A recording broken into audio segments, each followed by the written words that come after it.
Guys, तो आज हम लोग ज्योमेट्री शुरू कर रहे हैं। तो ज्योमेट्री में हम लोग एंगल और ट्रायंगल के बारे में पढ़ेंगे। तो एंगल ज्योमेट्री का जो एंगल है ना, वो त्रिकोणों के एंगल से काफी अलग है। ठीक है ना। ज्योमेट्री का जो एंगल होता है वो त्रिकोणों के एंगल से क्यों कम होता है, अंतर क्यों होता है। ज्योमेट्री का जो एंगल है ना, वो अप टू 360 डिग्री यानी 360 डिग्री तक ही होता है अधिकतम। लेकिन त्रिकोणों का जो एंगल है वो कितना भी हो सकता है, इनफिनाइट तक कुछ भी हो सकता है। ठीक है, ये अंतर है आपका एंगल में। अब बात रही ट्रायंगल की। जो नॉर्मल चीज है वो हम लोग सब जानते हैं, बचपन से पढ़ते आ रहे हैं कि ये तीनों एंगल जो है 180 डिग्री होता है ना। ये 3 साइड है। तो ये सब नॉर्मली हम लोग पढ़ते हैं कि अगर किसी त्रिभुज का तीनों भुजाएं बराबर हो तो वो समबाहु त्रिभुज होता है ना। तो ये सब बिल्कुल हम लोग बेसिक जो है सब कुछ पढ़ते हैं। लेकिन अब इसमें एक चीज और है। अगर ये ट्रायंगल है, ट्रायंगल का एक साइड को बढ़ाते जाओ, एक इधर भी, एक इधर भी, एक इधर भी। अब इससे जो बाह्य कोण बनता है, एक्सटर्नल एंगल या एक्सटीरियर एंगल, ये देख रहे हो, हम इसको एंटी क्लॉकवाइज बढ़ रहे हैं। ये देखो, ये तो जो इससे जो एक्सटीरियर एंगल्स बनते हैं, 3 एंगल्स बाह्य, उस तीनों का योग 360 डिग्री होता है। ठीक, अगर किसी ट्रायंगल में हम एक एक साइड को बढ़ाते जाएं एंटी क्लॉकवाइज, तो इस तीनों एंगल का जो योग होगा वो 360 डिग्री होगा। ये तो एंटी क्लॉकवाइज था। अब देखो क्लॉकवाइज भी है तो हम बढ़ा सकते हैं ना। अब देखो, हम अभी तक इधर से बढ़ा रहे थे, अब अगर हम इधर से बढ़ावे तो ऐसे, तो देखो ये एंगल और ये एंगल, इससे ये क्लॉकवाइज है ऐसे, ये एंटी क्लॉकवाइज तो भी, तो ये एंगल और ये एंगल, तीनों का योग फिर भी 360 डिग्री होगा। ठीक, इसका मतलब क्या हुआ? इसका मतलब हुआ कि अगर एक क्वेश्चन तुमको आ जाए कि अगर किसी त्रिभुज के, क्योंकि ये देखो, ये जो त्रिभुज है ना, ये त्रिभुज जो है, शीर्ष तो ये है, ये शीर्ष है, तो इसका मतलब शीर्ष पर दो दो दो बाह्य कोण बनेगा, एक इधर एक इधर। तो अगर एक क्वेश्चन आ जाए कि अगर त्रिभुज में क्लॉकवाइज और एंटी क्लॉकवाइज बाह्य कोण बनता है तो दोनों का योग कितना होगा? 360 कितना हो गया? 720 डिग्री, है ना। लेकिन अगर 720 डिग्री आ गया, अब इसमें अगर अंदर का जो तीनों कोण है 180 डिग्री अगर माइनस कर दें तो 540 डिग्री। नहीं, तो ये याद रखना, ये आ चुका है इसलिए मैं बोल रहा हूँ। तो एक तो ये हो गया तुम्हारा जो बिल्कुल बेसिक है ट्रायंगल के बारे में। एक होता है लीनियर पेयर, रैखिक योग, पढ़ा होगा आप लोगों ने। मैं ना थोड़ा सा बिल्कुल बेसिक चीज बता रहा हूँ ताकि आगे किसी को प्रॉब्लम नहीं, अगर कोई पहली बार पढ़ रहा है तो वो अच्छे से समझ ले आगे मैं क्या पढ़ाने वाला हूँ। ठीक, तो रैखिक योग, इस बिल्कुल 2-4 मिनट लगेगा इसमें। रैखिक योग में क्या होता है? मान लो ये हमारा कोई रेखा है, ठीक है, ये हमारा कोई रेखा है। अब इसमें एक एंगल ये है, इसे देखो जरा समझो इसको। एक रैखिक युग्म है, मान लो रैखिक युग्म अगर है, इस एक रेखा है ये, तो ये कितना डिग्री कोण होता है? 180 डिग्री का। ये भी कितना डिग्री कोण होता है? 180 डिग्री का। ठीक है, तो ये देखो, ये तुम्हारी कोई रेखा है ए बी, मान लो ए बी नाम कोई दे देते हैं, ये सी है, ठीक, और ये ओ है। अब जो ये एंगल और ये एंगल, ये दोनों एंगल देखो एक दूसरे से सटा हुआ है ना, ये दोनों एंगल मिलाकर 180 डिग्री बनाता है। ठीक, अगर मान लो ये ए है, ये बी है, तो हम लिख सकते हैं कि A plus B equal to 180 degree, है ना। तो रैखिक योग में क्या होता है, मान लो तुम्हारा एक है ये, अब ये तुम्हारी रेखा है, अगर ये x है, अगर ये y है, तो हम लिख सकते हैं ना कि x plus y equal to 180 degree, है ना। तो रैखिक युग्म, नाम स्पष्ट है, रैखिक मतलब क्या, रेखा से रिलेटेड। ये युग्म मतलब क्या, दो पैर, एक ये दोनों सटा हुआ है, दोनों मिलाकर 180 डिग्री बना रहा है, तब ये रैखिक युग्म कहलाया। ठीक, तो x plus y equal to 180 degree. ठीक है, अब आते हैं शीर्षाभिमुख कोण। शीर्षाभिमुख कोण या वर्टिकली अपोजिट एंगल्स। शीर्षाभिमुख कोण क्या, जैसे मान लो ये एक एक सरल रेखा है और एक दूसरी सरल रेखा है, ये दोनों एक दूसरे को काट रही है। मान लो यहाँ पर ओ पर काट रही है, ओ मान लो है, तो ये एंगल, ये वाला और ये शीर्ष अभिमुख अपोजिट एंगल बराबर होगा। ठीक है, अगर ये 40 डिग्री होगा तो ये भी 40 डिग्री होगा, अगर ये 60 डिग्री होगा तो ये भी 60 डिग्री होगा। ठीक, तो अब ये देखो, मान लो एक सरल रेखा एक सरल रेखा, ये एंगल भी बराबर होगा, अपोजिट एकदम एंगल बराबर होता है। अब थोड़ा सा यहाँ पर गौर करो। ठीक है, ये तुम्हारा शीर्षाभिमुख कोण ये दोनों है, जरा इस पर तो गौर करो। ये और ये एंगल रैखिक युग्म में अभी तुरंत मैंने बताया। जैसे यहाँ देखो, मान लो ये है, ये एंगल और ये एंगल शीर्षाभिमुख कोण है। ठीक है, इस एंगल को और इस एंगल को देखो तो 180 डिग्री नहीं है ये वाला, उसी तरह ये भी 180 डिग्री है ना। तो रैखिक युग्म ये है, इसको याद रखने का। रैखिक युग्म में अपोजिट एंगल बराबर होता है। आगे मैथ हमारा बनाने का काम आएगा, इसको बहुत सारा सोल्यूशन आएगा इस पर। ठीक, तो ये तुम्हारा रैखिक युग्म है। आगे देखो, मैं थोड़ा सा बेसिक इसलिए ले रहा हूँ कि ताकि आगे बनाने में ना क्वेश्चन बहुत मजा आएगा।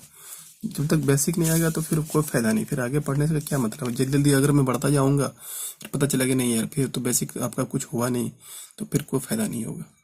ठीक है, तो ये तुम्हारा रैखिक युग्म हो गया। एक एकांतर कोण, एकांतर कोण अल्टरनेट एंगल है। एकांतर कोण में क्या है, जैसे मान लो दो सरल रेखा है, एक ये और समानांतर भी एक दूसरे का, और कोई तिर्यक रेखा ये। ठीक, अगर कोई दो समानांतर रेखा को एक तिर्यक रेखा काटती हो तो ये कोण और ये कोण बराबर होता है, इसको एकांतर कोण कहते हैं। ठीक है, ये कोण और ये कोण बराबर होता है। उसी तरह ये कोण और ये कोण, देखो ये देख लो, तिर्यक रेखा के अपोजिट साइड में, दूसरे साइड में एक इधर है तो एक इधर है, इसी तरह एक ये है तो एक इधर है, ये दोनों कोण बराबर होता है। ठीक, इसको याद रखना बहुत अच्छे से कि एकांतर कोण हमेशा बराबर होता है। एक और चीज है, एक अगर दो समानांतर रेखा हो, अगर उसको एक कोई तिर्यक रेखा काट रही हो, अब ये देखो ये कोण और ये कोण संगत कोण है, संगत कोण, संगत कोण। इसे देखो यहाँ पर अपने आप समझो थोड़ा, ये जो सरल रेखा है और ये भी तो सरल रेखा है ना, तो तिर्यक रेखा जो है ये जो तिर्यक रेखा है, इसके एक ही साइड लेफ्ट साइड में देखो, लेफ्ट साइड में और दोनों रेखा के ऊपर है, ये इसके ऊपर ये इसके ऊपर, तो ये संगत कोण है। उसी तरह ये कोण और ये कोण संगत कोण है।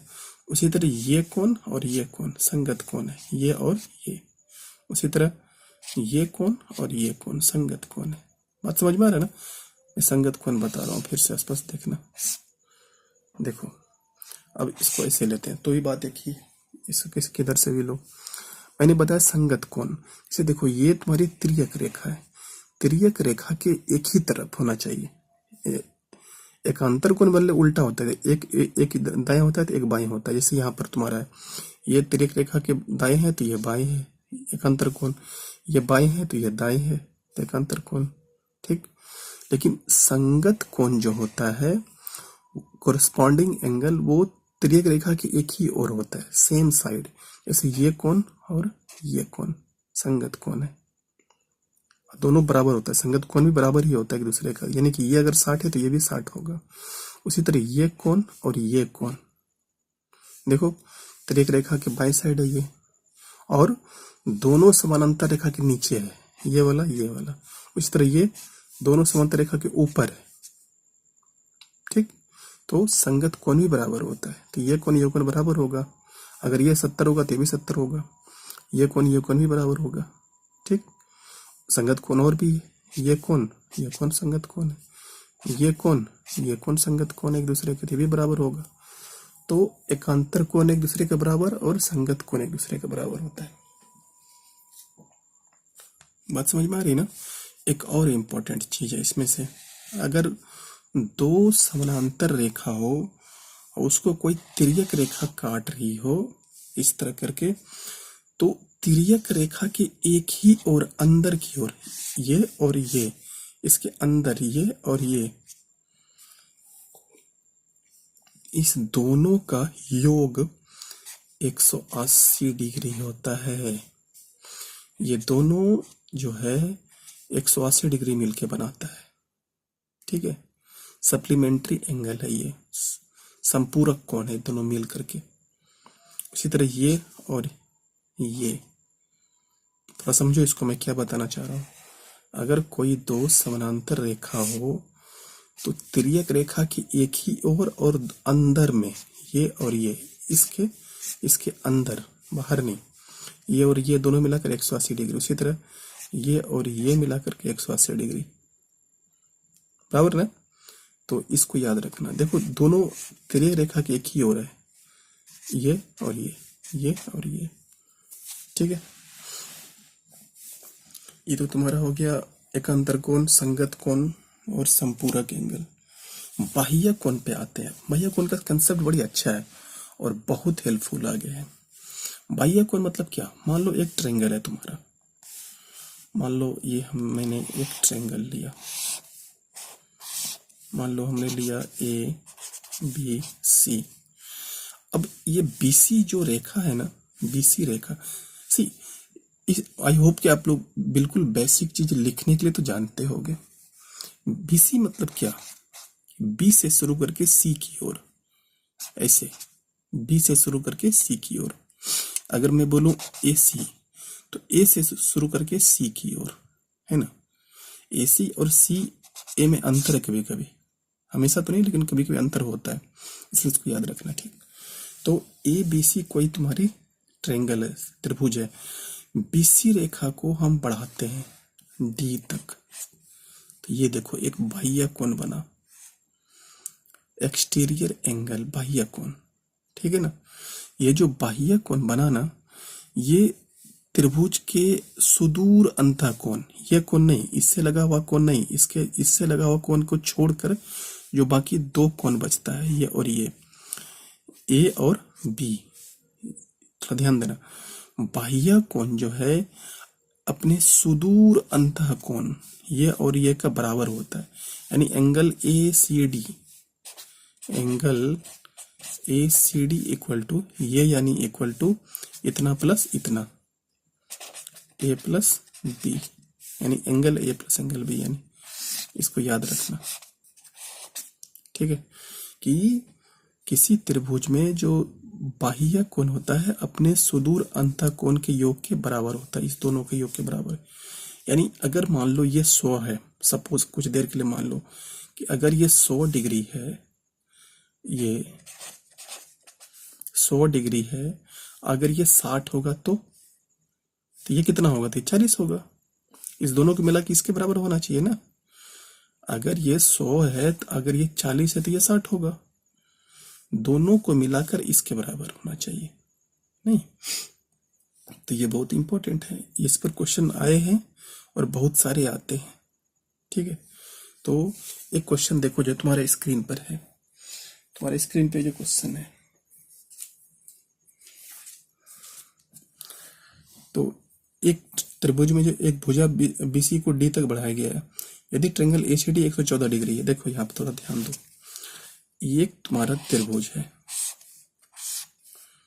ABC, इसको बोलता है कि D तक बढ़ाया गया है, और एंगल ACD ये वाला 114 14 डिग्री है।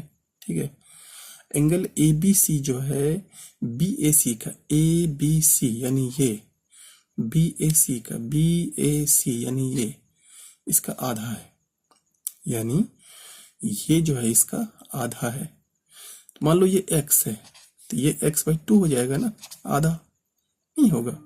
तुम्हारा स्पष्ट क्वेश्चन बोलता है तुम्हारा कि एंगल ए बी सी जो है एंगल बी ए सी का आधा है, तो ये इसका आधा है, तो बी ए सी का मान निकालना है, ये एंगल निकालना कितना होगा। देखो मैंने भी तुरंत तुमको बताया, ये क्वेश्चन आ चुका है, ये तुम्हारा सीजीएल का क्वेश्चन है टायर 1 का।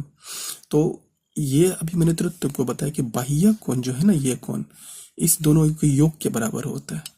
तो मान जो ऐड कर दो, x plus x/2 equal to 114, इसलिए कितना हो जाएगा 2x plus 3x, 3x/2 equal to 114 नहीं, देयरफॉर 3x इक्वल टू ये इधर आ गया तो कितना 228 नहीं, देयरफॉर x इक्वल टू 228/3 कितना हो गया 3 सत्ते 21, 3 छक 18, 76 डिग्री।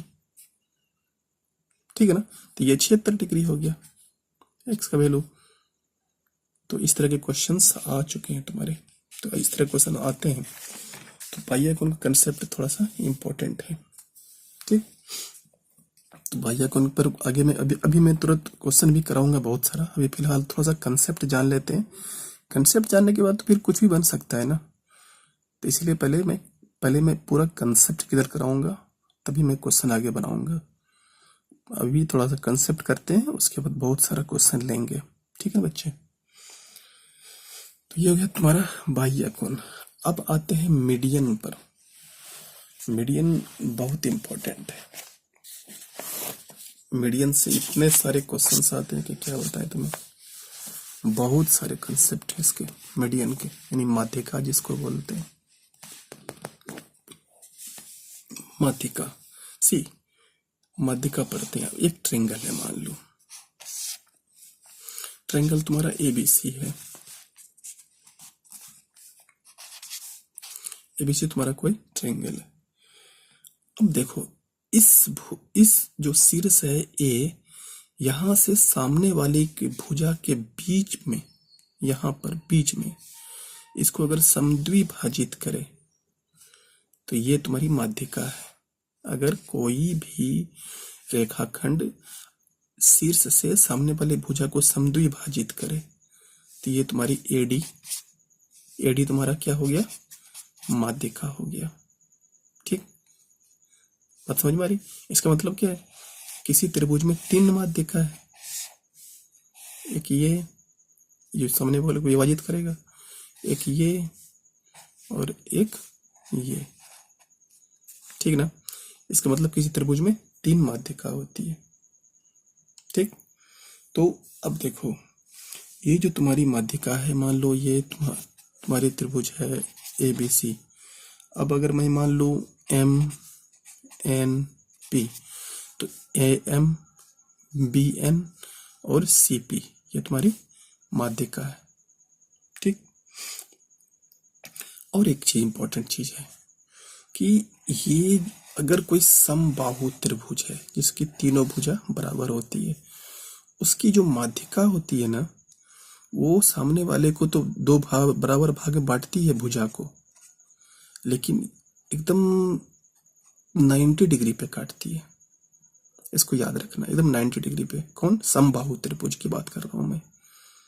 ठीक, तो ये 90 डिग्री पे काटती है, समबाहु त्रिभुज की बात है।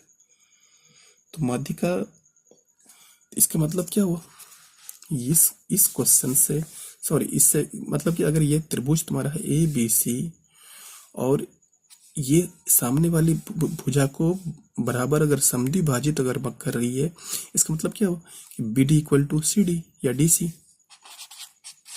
BD इक्वल टू DC, ये और ये भाग बराबर होगा, समद्विभाजित कर रहा है नहीं। उसी तरह यहां पर है तुम्हारा। ठीक है, अब देखो मैंने क्या बताया कि ये जो त्रिभुज है तुम्हारा, त्रिभुज में 3 माध्यिका है, ये और ये। तो ए बी सी, ठीक।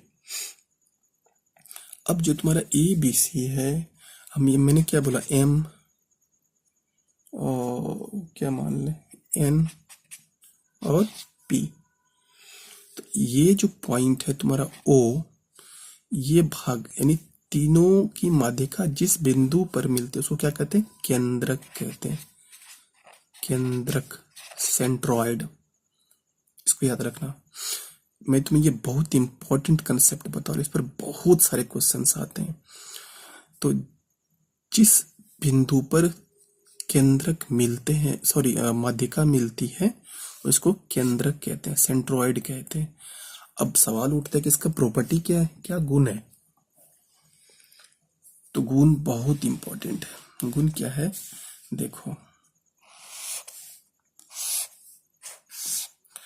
ये तुम्हारी माध्यिका है, ये भी तुम्हारी माध्यिका है। फिलहाल ये देखो, ये भी तुम्हारी माध्यिका है। तो ये जो केंद्रक है ना, ये वाला केंद्रक, जो केंद्रक है, ये प्रत्येक माध्यिका को 2 और 1 के अनुपात में विभाजित करती है। 2:1 के अनुपात में। ये वाले भी, ये 2 ये 1, ये 2 ये 1। बात समझ में आ रही है? थोड़ा समझो इसको, इस पर इस कंसेप्ट बहुत इंपॉर्टेंट है। ये सपोज कुछ देर के लिए अभी मैं एक ही मान के चलता हूँ। अभी मान लो यहाँ पर केंद्रक था, तो ये भाग 2 होगा, ये भाग 1 होगा। आधार की ओर 1, शीर्ष की ओर 2, ठीक। अब इसको देखो, तो ये 2 होगा, ये 1 होगा, ठीक है। आधार की ओर 2:1, 2:1 के अनुपात में डिवाइड करती है। कौन, केंद्रक। केंद्रक जो है ना, प्रत्येक माध्यिका को 2:1 के अनुपात में विभाजित करती है। इसका मतलब क्या हुआ, इसका मतलब क्या हुआ, थोड़ा समझो। ये तुम्हारा ये त्रिभुज है, ये तुम्हारे केंद्रक है। तो मैंने बोला 2:1, बी सी डी ई तक लगते हैं, या एफ ही मान लेते हैं, तो क्या बात है, एफ है, ठीक है। तो ए डी तुम्हारी माध्यिका है, एफ सी तुम्हारी माध्यिका है, बी एफ तुम्हारी माध्यिका है, ठीक। अब देखो क्या करते हैं, मैंने क्या बोला कि केंद्रक जो है प्रत्येक माध्यिका को 2:1 के अनुपात में डिवाइड करती है, ठीक। इसका मतलब क्या है, 2:1 जब मैं लिखता हूँ, इसका मतलब क्या हुआ, दो एक कुल मिला के 3 हुआ ना। तो इस पार्ट को इतना सा, अगर ये मान लो जी है, तो ए जी, ये पार्ट कितना होगा, तो 2:1 है, तो ये पार्ट कितना होगा, ये 2:1 के अनुपात में है, तो 2/3 ये पार्ट, ठीक है। ए जी निकालने बोलेगा इतना सा, तो 2/3। क्यों 2/3, क्योंकि इस 2:1 है, तो इसका मतलब 3 हुआ ना। तो इस पार्ट का कितना होगा, तो 2/3। उसी तरह इस पार्ट को निकालना है, तो 1/3। आई थिंक अनुपात तो पढ़ा ही होगा तुम लोगों ने।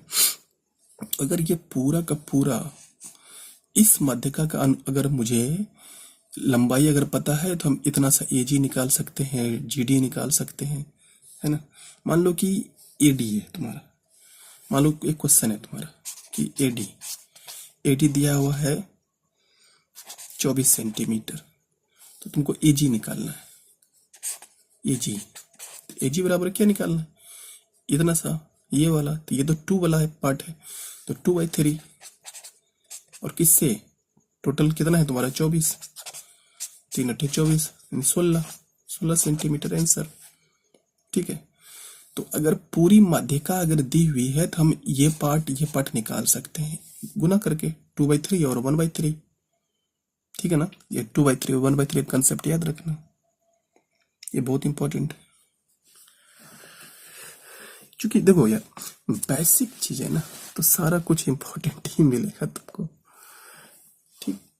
एक और चीज देखो,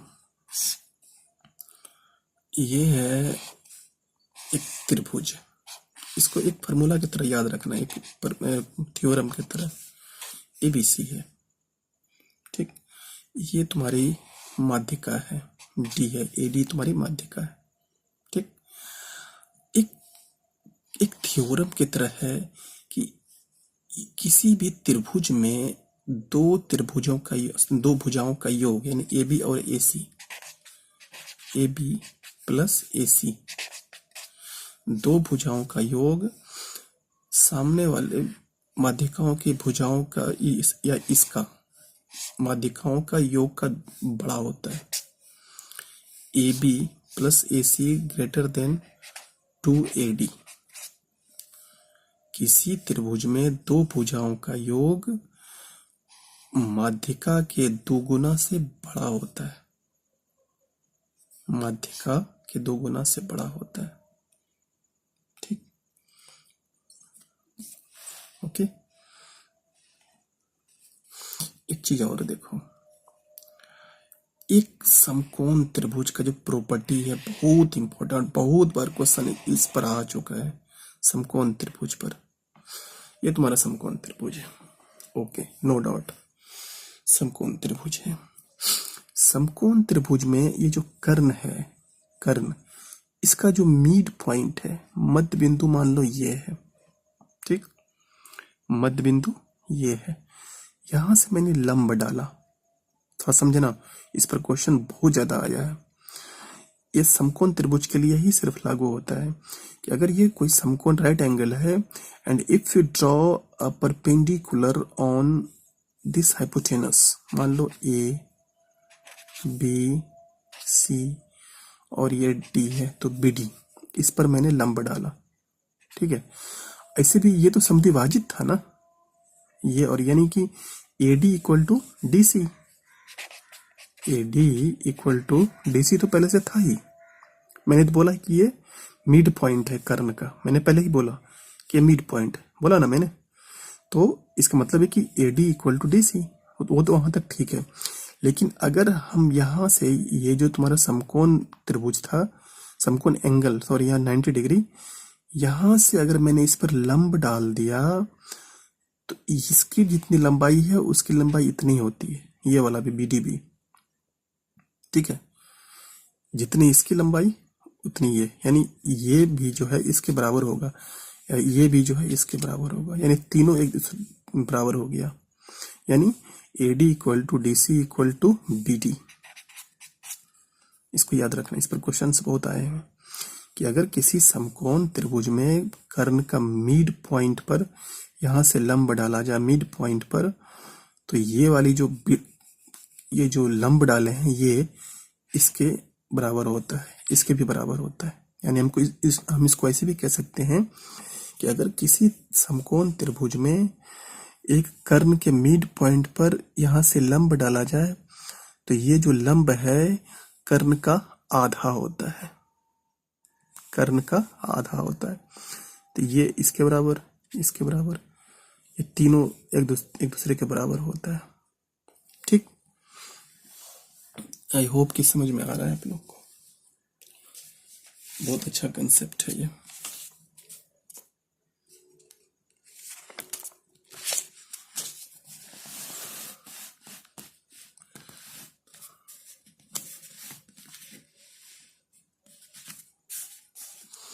एक लेते हैं एक और, ये सब जो मैं बता रहा हूँ ना एक तरह से थ्योरम है, समझो यार, एक तरह से फार्मूला मान के चलो ज्योमेट्री का।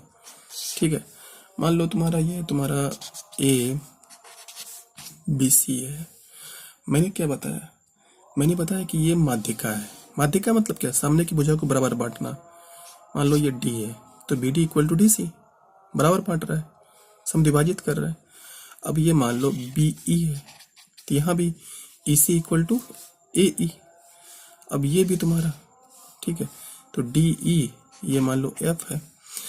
इसमें ना एक प्रॉपर्टी है, एक गुण क्या है कि ये जो तुम्हारी माध्यिका है A D plus B E plus C F या एफ सी, ये जो तुम्हारी माध्यिका है ना, इसका योग का 4 गुना A D plus B E plus C F, इसका ये योग जो है ना माध्यिकाओं का योग का 4 गुना जो है ये बड़ा बड़ा होता है किससे? त्रिभुज की भुजाओं का योग के 3 गुने से। भुजा का योग क्या? A B plus B C plus C A, A B plus B C plus C A के योग के 3 गुने से। ठीक है, ये प्रॉपर्टी है कि किसी त्रिभुज में माध्यिकाओं का योग का 4 गुना उसी त्रिभुज के भुजाओं के, तीनों भुजाओं के योग के 3 गुने से बड़ा होता है। ठीक, एक सीजीएल का भी क्वेश्चन था एक प्रॉपर्टी पे। क्या प्रॉपर्टी है कि मान लो एक त्रिभुज है, ये सारा मैं अभी फिलहाल टोटल माध्यिका के बारे में बता रहा हूँ, ये मेरा स्पेशल माध्यिका है अभी, ताकि तुम्हारा अगर फ्यूचर में कोई भी माध्यिका से रिलेटेड कुछ भी क्वेश्चन आवे तो बिल्कुल ना छूटे। ठीक, तो आई होप कि ये तुम्हें समझ में आ गया होगा कि एक त्रिभुज है, उसमें जो माध्यिका है, माध्यिकाओं का योग का 4 गुना भुजाओं के योग के 3 गुने से बड़ा होता है ना। अब आते हैं हम एक और प्रॉपर्टी। मैंने क्या बताया कि ये तुम्हारी एक त्रिभुज में एक माध्यिका है, मान लो अगर ये माध्यिका है तो इसे इसको बराबर बांटेगा ना, ए बी सी, तो ये समद्विभाजित करेगा ना यार। ए डी जो माध्यिका है ये, यानी ये B D equal to D C.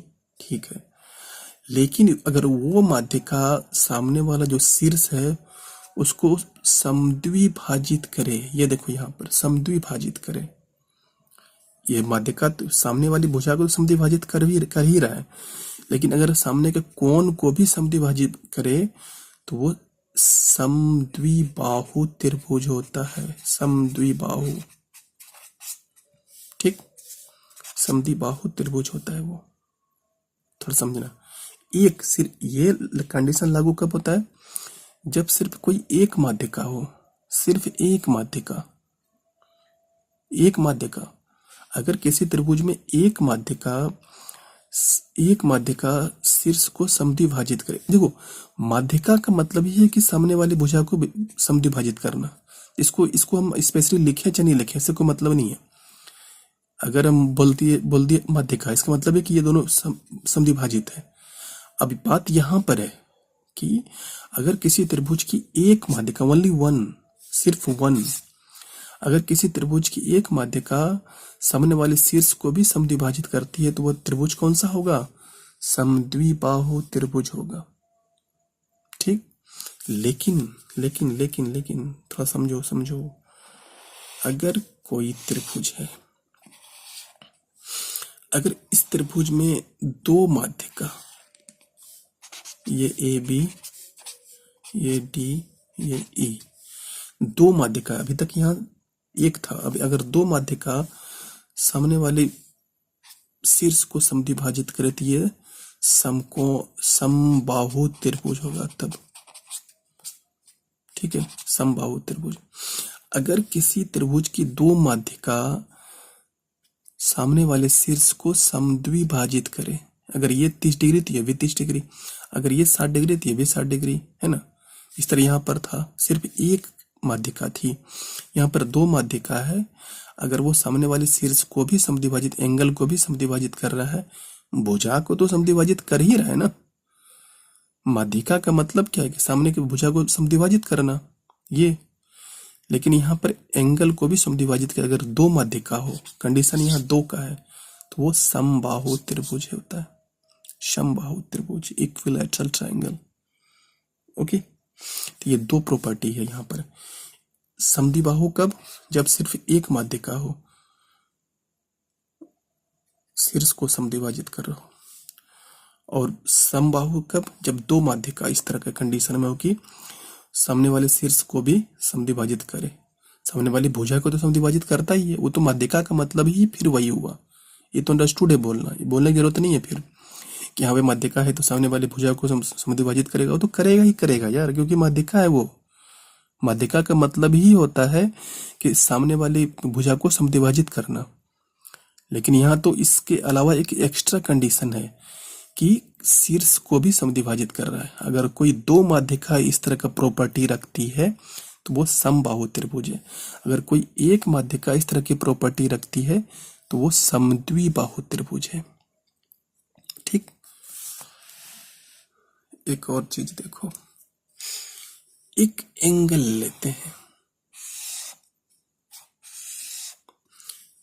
ठीक है, यह तुम्हारा ए बी सी। अब इस एंगल में एक माध्यिका है, ये मान लो डी है तुम्हारा। माध्यिका मतलब मैंने बोला सामने की भुजा को समद्विभाजित करेंगे, B D equal to D C. अब यहां से एक लंब, लंब याद रखना, लंब मैंने खींचा, ठीक, तो लंब मैंने खींचा। अब देखो माध्यिका तो ये था, ये नहीं, ये तो लंब है ना, माध्यिका ये है, ये वाली। अब यहां पर मान लो केंद्रक है, याद है मैंने बताया था ना, केंद्रक, सेंट्रॉइड। केंद्रक क्या होता है? माध्यिकाएं जहां पर मिलती हैं त्रिभुज के अंदर, जिस पॉइंट को, उसको केंद्रक कहते हैं। यहां से भी मैंने एक लंब खींच दिया इस भुजा पर, बीसी पर। तो ये वाला और ये वाला लंब, दोनों लंब का क्या, दोनों लंब का अनुपात क्या होगा? अगर मान लो मैंने यहाँ पे लिखा डी हो गया, ये ई मान लो और ये एफ मान लो, तो ए एफ इस टू, इसको जी मान लो, जी ई इक्वल टू 3:1 होता है, यानी 3 और 1 का अनुपात है। ये 3 तो ये 1। बात समझ में आई क्या? मैं क्या बोलना चाह रहा हूँ? कोई त्रिभुज है, त्रिभुज में एक माध्यिका है, माध्यिका के केंद्रक से मैंने एक लंब डाला और सामने के शीर्ष से ही मैंने एक लंब डाला, तो दोनों लंब का अनुपात क्या होगा? 3:1 का होगा, 3:1 का, ये 3 तो ये 1 का। ठीक, अब जल्दी से जो PYQ है पिछले साल का, कुछ क्वेश्चंस लेते हैं, उससे क्लियर हो जाएगा सब कुछ। एक क्वेश्चन तुम्हारे स्क्रीन पे है, जरा ध्यान दो उसको, अगर हो सके तो बनाओ तो और अच्छी बात है, बहुत आसान क्वेश्चन है। देखो यहाँ पर तुम्हारा क्वेश्चन है कि एंगल AOC और एंगल BOC एक रैखिक युग्म बनाता है। यहाँ x-1, देखो मैं यहाँ क्वेश्चन ध्यान दो, ये रैखिक युग्म है। जब रैखिक युग्म है तो ये देखो, ये A है, ये B है, ये C है, ये O है, ये तुम्हारा x है और ये क्या है? y है। तुम्हारा दिया हुआ है यार, कंडीशन दिया हुआ है, क्या दिया हुआ है? x - y दिया हुआ है, कितना? 120 डिग्री। लेकिन हम तो अपने मन से जानते हैं ना कि x + y = 180 डिग्री होता है, नहीं जानते हैं? हमने भी पढ़ा ना कि रैखिक युग्म दोनों मिला करके 180 डिग्री होता है। ये x + y, हमारे यहाँ x + y दिया हुआ नहीं, ये तो इससे हमें स्पष्ट है कि x + y दिया हुआ है। नहीं दिया हुआ है तो भी छिपित रूप में दिया है, तो यानी x + y = 180 डिग्री। अब इसको निकाल लो, है ना? तो हमको x और y का मान निकालना है, इस समीकरण से निकाल लेते हैं। x - y = 120 degree, x + y = 180 degree, तो माइनस प्लस माइनस कर लो, है ना? तो आराम से बन जाएगा। नहीं बनेगा तो बनाओ, देखो x + y इतना, x - y इतना, इसको सॉल्व करो। इसको अगर हम सॉल्व करेंगे तो -2y = ये तुम्हारा 180 है, तो ये माइनस हो जाएगा, तो 0, ये 60। ठीक, अब ये देखो, ये जो तुम्हारा माइनस माइनस तो खत्म हो गया, y = 60/2 = 30 डिग्री। ठीक है, ये y तुम्हारा निकला 30 डिग्री। अगर मेरा y 30 डिग्री निकल गया तो x निकाल सकते हैं ना इससे, x - y = 120 डिग्री है। कंडीशन ही तुम्हारा दिया हुआ है क्वेश्चन में, y तुम्हारा ऑलरेडी 30 डिग्री निकला हुआ है, y तो x निकालना है, तो x - 30 डिग्री = 120। देयरफॉर x = ये इधर आ गया, माइनस है तो RHS में लेते आते हैं राइट साइड में, तो 120 + 30 कितना हो गया? 150। यानी x निकला 150 और y निकला 30 डिग्री। ठीक, तो 150 और 30 ये तुम्हारा आंसर हुआ। तभी तो देखो ना, दोनों मिला करके 180 डिग्री बनता है, तो एक्स और वाई नहीं। एक तो ये क्वेश्चन है। अब एक क्वेश्चन देखो तुम्हारे स्क्रीन पर है कि एक त्रिभुज एबीसी में जी केंद्रक है तथा बीजी जो है 9 सेमी है, तो माध्यिका बीई की लंबाई क्या होगी। देखो यहाँ पर एक त्रिभुज है तेरा, अगर ये त्रिभुज है ए बी सी है, ठीक है, जी केंद्रक है, यहाँ पर कोई केंद्रक है तुम्हारा जी, है ना, और ये मान लो ये हम डी है तुम्हारा, ये सी था, ये डी है। मैंने क्या बताया था कि ये जो केंद्रक है ना, इसको 2:1 के अनुपात में डिवाइड करता है, मैंने बताया था ना। अब देखो क्या है कि बीजी जो है 9 सेमी है, ये भी एक तुम्हारा माध्यिका है, बीजी ये वाला पार्ट 9 सेमी है, तो माध्यिका बीई की लंबाई निकालना है, ये पूरा का लंबाई निकालना है। देखो इसमें ना इस बार सिर्फ इतना लंबाई दे दी, ये क्वेश्चन तुम्हारा सीजीएल का है, इस बार सिर्फ इतना दे दिया गया है 9, बीजी तुम्हारा 9 सेमी दिया हुआ है, हमको पूरा का पूरा बीई निकालना है। कैसे, इतना पार्ट का मैंने क्या बोला था, 2/3, 2/3 नहीं बोला था, किसका, ये 2/3 किसका, पूरे का पूरे लंबाई का, पूरी माध्यिका का। तो मान लो एक्स है तुम्हारी कोई लंबाई माध्यिका की, 2/3 दिया हुआ है, कितना, 9 है ना, इतना पार्ट दिया हुआ है तुम्हारा, 9 दिया हुआ है। अगर इतना निकालते यहाँ पर, ये तुम्हारा 2/3 वाला, उसी तरह यहाँ पर ये वाला तुम्हारा 2/3 है ना, तो 2/3 तुम्हारा दिया हुआ है 9, मान लो ये एक्स तुम्हारी पूरी लंबाई है, तुम्हारी पूरी लंबाई तो दी हुई नहीं है ना, तुम्हें निकालना है पहले, तभी तुम पूरा पूरा निकालोगे ना। देयरफॉर ये इधर आ गया, 9 दिया 27 अब बटे 2 है ना, यानी 13.5 पूरी लंबाई निकल गई। कितना आसान है, बिल्कुल आसान है। देखो ये जो क्वेश्चन है तुम्हारा कि ट्रायंगल एबीसी का केंद्रक जी है, उसकी भुजा ए बी बी सी और सी ए क्रमशः 7 सेमी, 24 सेमी और 25 सेमी। देखो यहाँ पर तुम्हारी भुजा दी हुई है 7, 24 और 25।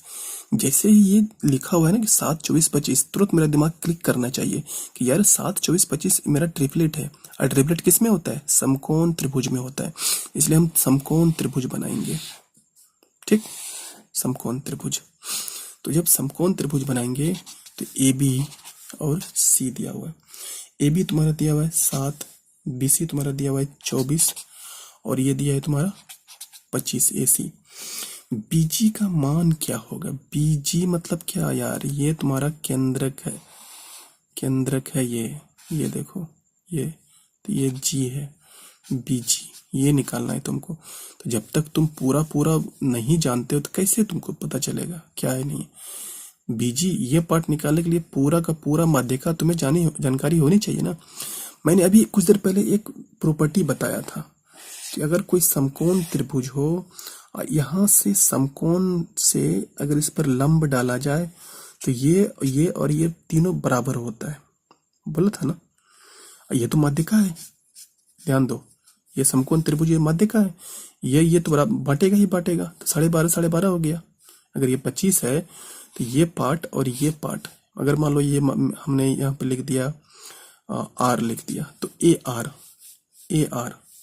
तुम्हारा ए आर कितना हो गया 25/2 और आर सी भी 25/2 हो गया हुआ ना। तो ये भी तो बराबर होगा ना बी आर, ये वाली माध्यिका, इसका मतलब बी आर भी तो 25/2 ही तो होगा ना। इस प्रॉपर्टी से मैंने बताया था ना अभी कुछ देर पहले कि अगर किसी समकोण त्रिभुज में सामने वाली जो 90 डिग्री यहाँ से अगर हम एक लंब खींचेंगे तो ये और ये तीनों भुजा बराबर होता है। तो ये देखो ये तुम्हारी माध्यिका है, तो माध्यिका का मतलब क्या, सामने एक भुजा को बराबर बांटना। तो ये पूरा पूरा 25 है, तो ये आधा 25 का 12.5 यानी 25/2 25/2, तो ये भी तो 25/2 होगा ना ये वाली माध्यिका। अगर ये निकल गई 25/2 तो ये तो आराम से निकलेगा बीजी। कैसे, बीजी मतलब क्या, 2/3, याद रखो, याद है ना। तो 2/3 x इक्वल टू ये निकालना है 2/3, ये 2/3 एक्स छोड़ा दो, ये पार्ट को निकालना है। कैसे? 2/3 इंटू पूरा का पूरा मध्य का कितना दिया हुआ है 25/2, ये वाला। तो 2 लॉस कितना हो गया 25/3, यानी 8 इंटीगर 1/3। ठीक,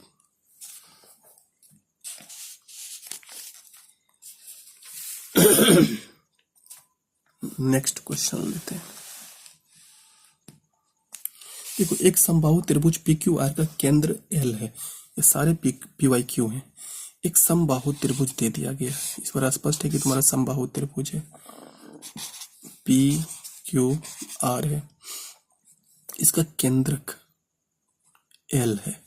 केंद्रक मतलब क्या? जहां पर कि तुम्हारी माध्यिका मिलती है ना, ये तुम्हारा एल है। यदि पी क्यू 6 है तो पी एल की लंबाई कितनी होगी? पी एल, देखो यार, मैंने अभी कुछ देर पहले भी बताया था कि अगर ये तुम्हारी समबाहु त्रिभुज है तो ये जो माध्यिका होती है ये 90 डिग्री पर काटती है। मैंने कुछ देर पहले बताया था ना। तो ये तुम्हारा एल है केंद्रक, और ये तुम्हारी ए बी सी है, ये डी है मान लो, या पी क्यू आर, सॉरी ये पी क्यू आर था, तो ये पी क्यू आर मान लो ये। ठीक, तो ये एल है। तो ये तुम्हारा पी क्यू दिया हुआ है, पी क्यू तुम्हारा दिया हुआ है कितना? पी क्यू तुम्हारा दिया है 6। अब जरा सोचो, ये तुम्हारी माध्यिका है, ये समबाहु त्रिभुज है ना, तो ये भी तो 6 ही होगा ना, तो ये भी 6 होगा। तो 6 अगर ये है तो ये 3 हो गया, ये 3 हो गया, नहीं हुआ? अब देखो, हमको निकालना क्या, इसको दे दो, पी एल निकालना है, ये वाली यानी 2/3 वाली। कैसे? हम कैसे निकालेंगे? जब तक हमको पूरा का पूरा माध्यिका दिया नहीं रहेगा तो कैसे निकालेंगे? तो 90 डिग्री है ना, इसको निकाल लो पाइथागोरस थ्योरम से। 3 6 है, तो ये कितना होगा? ये वाला। अब देखो, इतना पार्ट पे ध्यान दो, इतना पार्ट पे, ये समकोण त्रिभुज है, हमको ये लंब निकालना है। तो 36 -9 इसका स्क्वायर, ठीक है, तो कितना हो गया? ये तुम्हारा 27 हो गया। ठीक है, अब देखो 27 अगर हो गया तो ये कितना होगा? इसको तोड़ दो, 3 3 9 3 27, ये 3√3 निकल गया पूरा का पूरा। हमको निकालना क्या है? पी एल, ये वाला पार्ट, केंद्रक के ये वाला पार्ट, 2/3 वाला पार्ट। कैसे निकालेंगे? 2/3 का निकालना है, और टोटल तुम्हारी माध्यिका दी हुई है 3√3, 3 लॉस, तो 2√3। ठीक है, डिड यू अंडरस्टैंड ना? सो 2√3 दिस इज।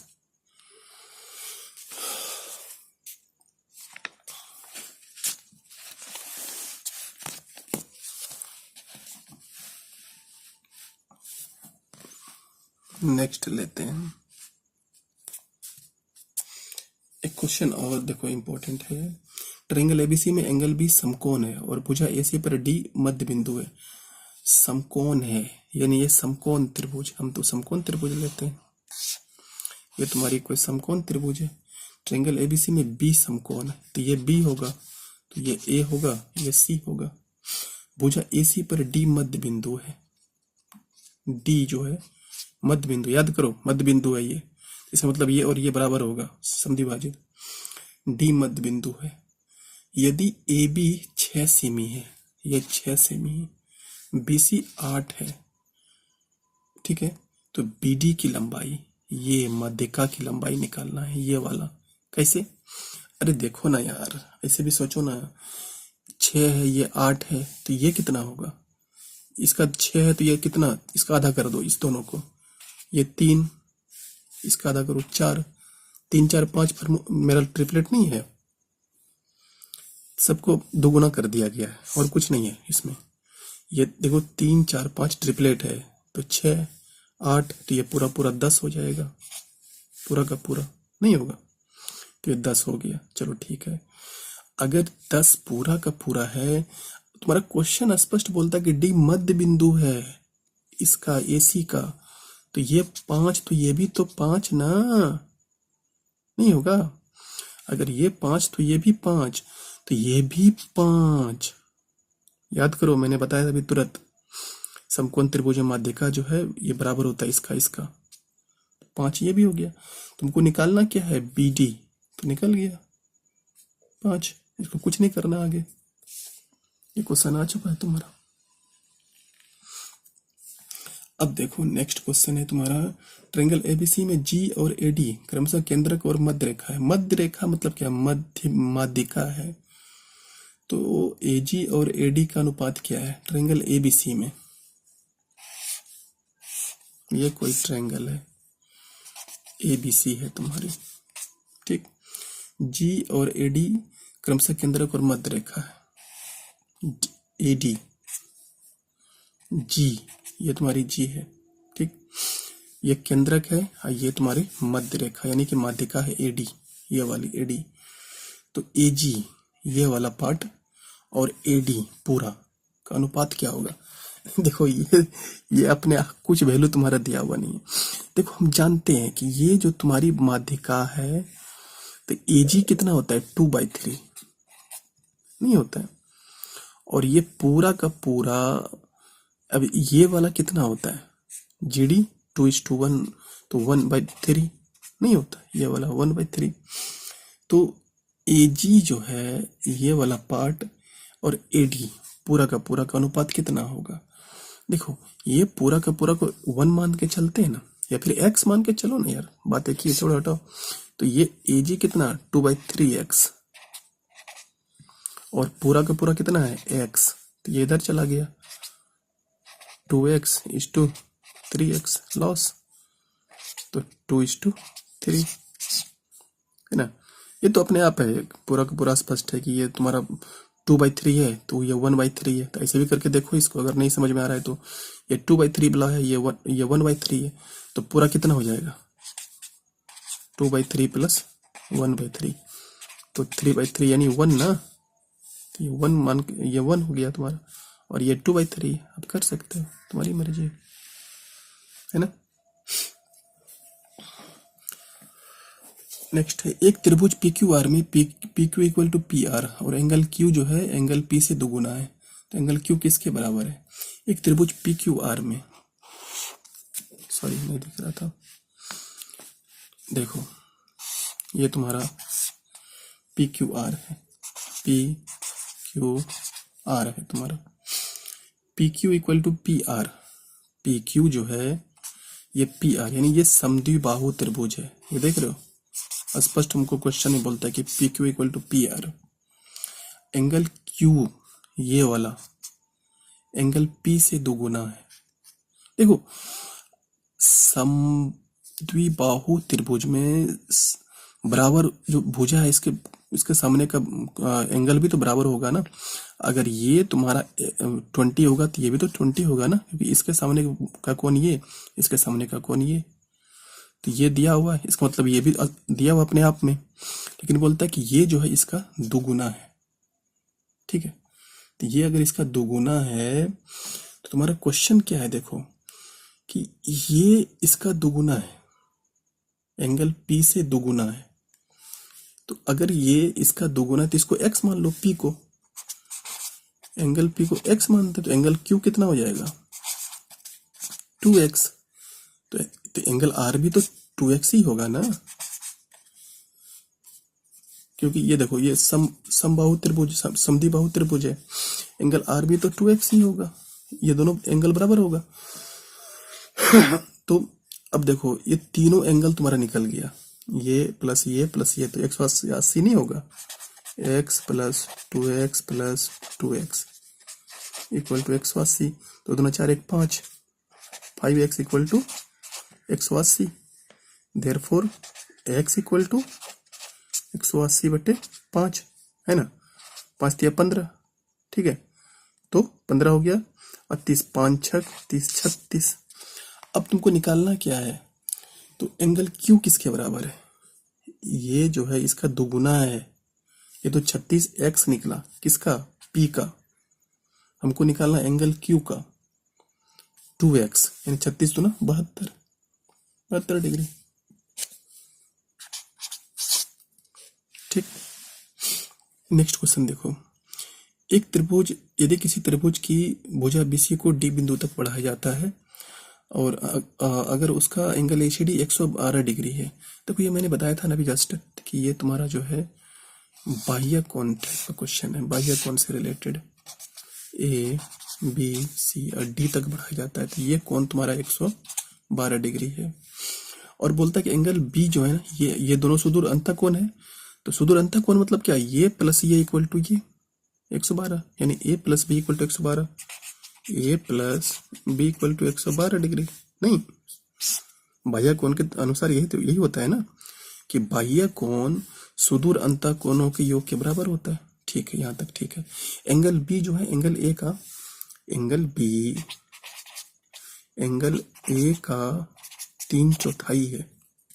ठीक है ना, तो एंगल A को x मान लो यार, तो 3x/4, ये तुम्हारा एंगल B निकल गया। एंगल A कितना था, x था। अब देखो दोनों सुदूर अंतः कोण दोनों निकल गया, A और B, तो दोनों का योग कर दो ना, x plus 3x/4 equal to 112 लिख सकते हैं ना, क्योंकि दोनों सुदूर अंतः कोण बाह्य कोण के बराबर होता है ना। इसको इधर हम बनाते हैं फिर। अब देखो तुम्हारा जो है, इसको सॉल्व करो। 7x 4 का 4 हुआ ना, 7x/4 इक्वल टू 112, ये इधर आ गया, तो 112 इंटू 4 हो गया, है नहीं, तो कितना 448, ये 7x, therefore x equal to 448/7, कितना हो गया, 7×6 = 42, 7×4 = 28, 64। ठीक है, तो x का मतलब है तुम्हारा A निकला, है ना, A निकला तुम्हारा। हमको निकालना क्या है, B का मान। ये तुम्हारा A निकला ना, x तुम्हारा A निकला। अगर तुम्हारा A निकला तुम्हारा 64, B बोलता है कि B जो है एंगल A का 64 का कितना है, 3/4 है। सॉरी नहीं दिख रहा था, एंगल A तुम्हारा निकल गया 64, है ना। तो क्वेश्चन तुम्हारा क्या है, क्वेश्चन है कि एंगल B जो है एंगल A का 3/4 है। तो एंगल B निकालना है अब हमको। तो एंगल B कैसे निकालेंगे, A का यानी 64 का 3/4, 16×64 तो 48। ठीक। नेक्स्ट क्वेश्चन देखो, एक त्रिभुज के तीनों शीर्षों कोणों के संभावित मान क्या है। देखो ये तो बिल्कुल आसान है यार, चारों ऑप्शन में जो 180 डिग्री हो जाए वो तुम्हारा, क्योंकि हम जानते हैं कि त्रिभुज के तीनों कोणों का योग जो है वो 180 डिग्री होता है। ऊपर का ऐड करेंगे 33 + 42 + 5 तो 180 होगा नहीं, 40 और 70 80 को ऐड करेंगे तो 180 होगा नहीं, 30 और 60 और 100 को करेंगे तो 190 हो जाता है, वो तो ज़्यादा ही हो जाता है। लेकिन अगर डी करेंगे, डी ऑप्शन में 50 60 70 तो 180 हो जाता है, तो तुम्हारा आंसर डी हो जाएगा, है ना। ये तो बिल्कुल बच्चा वाला क्वेश्चन है इसमें, लेकिन इसके बाद वाला क्वेश्चन थोड़ा ध्यान दो, ये इस क्वेश्चन में दम है। त्रिभुज के तीनों कोणों के लिए θ1 + θ2 + θ के किस मान के लिए त्रिभुज संभावित है। मतलब क्या, θ1 θ2 का वैल्यू अगर रखेंगे तो 180 होना चाहिए। cos θ1 आधा, हाफ किसका होता है, कॉस में हाफ किसका होता है वैल्यू, कॉस, इसको निकाल लो, तुम लोग से निकल जाएगा। थोड़ा विचलित कर देने वाला क्वेश्चन लग रहा है, लेकिन ऐसा कुछ नहीं है, this is nothing to be done. cos θ1 जो है हाफ किसका होता है, आधा होता है तुम्हारा 60 डिग्री का कॉस में। तो देखो cos θ1 इक्वल टू आधा किसका होता है, 60 डिग्री का, यानी थीटा कितना 60, θ1 कितना 60 डिग्री निकल गया।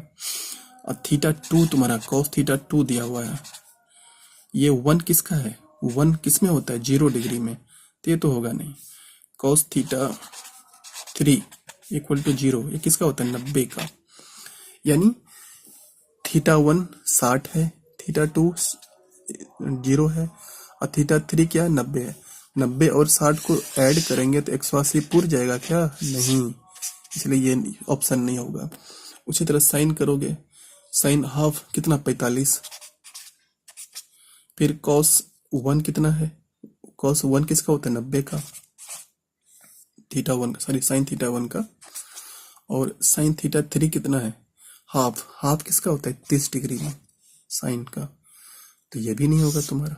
देखो 90 और 30 करोगे तो 120, तो नहीं होगा। 165 होता है, तो ये भी नहीं होगा। टेन थीटा 1 में आते हैं। टेन थीटा तुम्हारा है, टेन थीटा 1 किसका होता है? 45 डिग्री का 10 में, है ना। और √3 किसका होता है? √3 जो है ये तुम्हारा 60 होता है। और 1/√3 किसका होता है? 10 में 30 डिग्री का। इसको ऐड करो, कितना आता है? 60 30 90, 90 तो 135 हो जाता है। ये भी नहीं होगा, हमको 180 लाना है ना। इसलिए अब cos थीटा 1 नीचे डी ऑप्शन में देखते हैं। cos थीटा 1 जीरो किसका होता है? जीरो का वैल्यू किसका होता है? 90 में आता है। फिर cos आधा किसका वैल्यू होता है? cos आधा जो है ये 60 का वैल्यू होता है। cos √3/2 किसका होता है? 30 का होता है। तो देखो 60 30 90 90 180, यानी डी तुम्हारा ऑप्शन है। ये बहुत अच्छा क्वेश्चन था, है ना।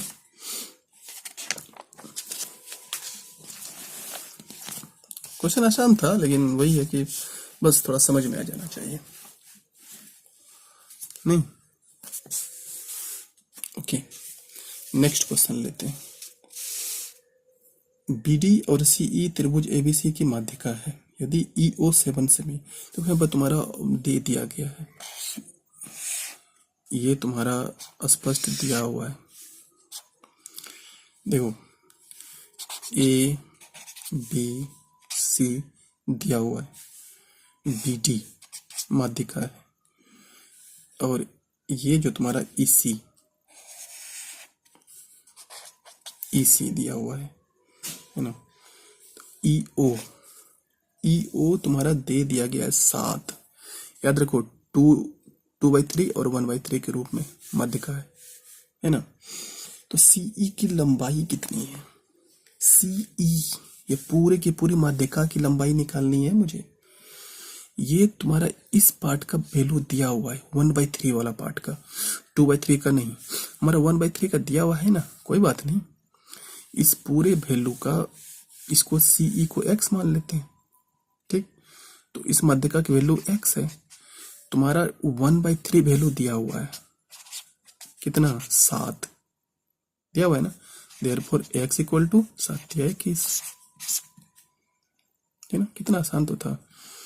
बताया है ना मैंने कि ये 2/3 होता है, ये 1/3 होता है। तो 1/3 तुम्हारा दिया हुआ है, कितना? 1/3 किसका? पूरी माध्यिका की लंबाई का 7 दिया हुआ है, स्पष्ट है। नेक्स्ट क्वेश्चन देखो। ट्रायंगल जो है तुम्हारा, एक क्वेश्चन बड़ी जबरदस्त क्वेश्चन है, ये आता है, बहुत बार आता है, फिर भी देख लो। ट्रायंगल एबीसी की 3 माध्यिका एडी बीई और सीई एक दूसरे को जी पर काटती है। देखो ये तुम्हारा त्रिभुज है, ए बी सी है, डी एडी बीई और सी एफ, ठीक, एक दूसरे को जी पर काटती है। यदि ट्रायंगल एबीसी का क्षेत्रफल 36 सेंटीमीटर स्क्वायर है। ट्रायंगल जो है एबीसी कंप्लीट तुम्हारा दिया हुआ है ना। कितना दिया है? 36 सेंटीमीटर स्क्वायर इसका क्षेत्रफल दे दिया गया है। तो ट्रायंगल सीजीई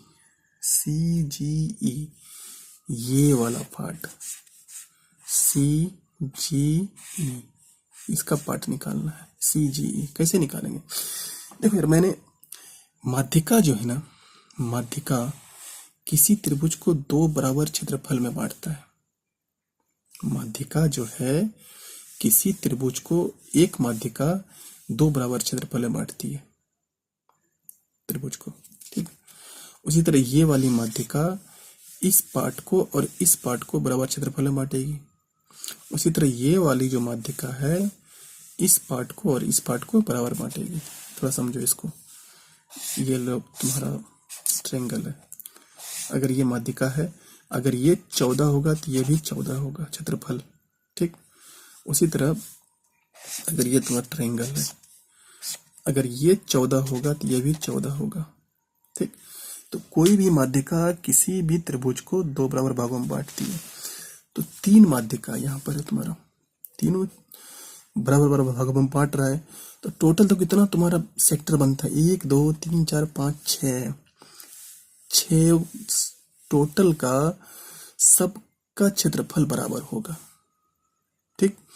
तो यानी क्या, टोटल एक छठा भाग तुमको चाहिए। ये वाले को बोल रहा है कि तुमको निकालना क्या है, CGE कितना होगा, छठा भाग।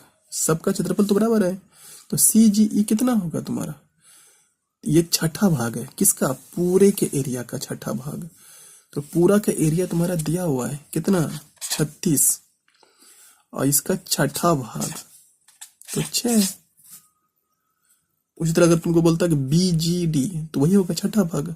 लेकिन अगर तुमको बोलता कि BGC ये वाला, इस ट्रायंगल का ये वाला, तब क्या करते, इस तरह कितना बनता है, ये देखो ये और ये 3 पार्ट है इस तरह, तो 1/3, ये और ये 3 पार्ट बटेगा। नहीं समझा, देखो ये है, ये तुम्हारा केंद्रक है, ठीक है। ये देखो ये केंद्रक है, ये इसको 3 भाग में बांट रहा है, ठीक। ये तीनों का क्षेत्रफल बराबर बराबर होगा, ठीक। इसको याद रखना। केंद्रक जो है, केंद्रक मतलब क्या, माध्यिका जहां पर मिलती है तो बराबर बराबर बांट रहा है। अगर ये 14 होगा तो ये भी 14, ये भी 14 सेंटीमीटर स्क्वायर। अगर ये 40 होगा तो ये भी 40, ये भी 40। तो अगर तुमको अभी इसी क्वेश्चन में कितना है तुम्हारा, इस पूरे त्रिभुज का क्षेत्रफल एरिया कितना है, 36 है।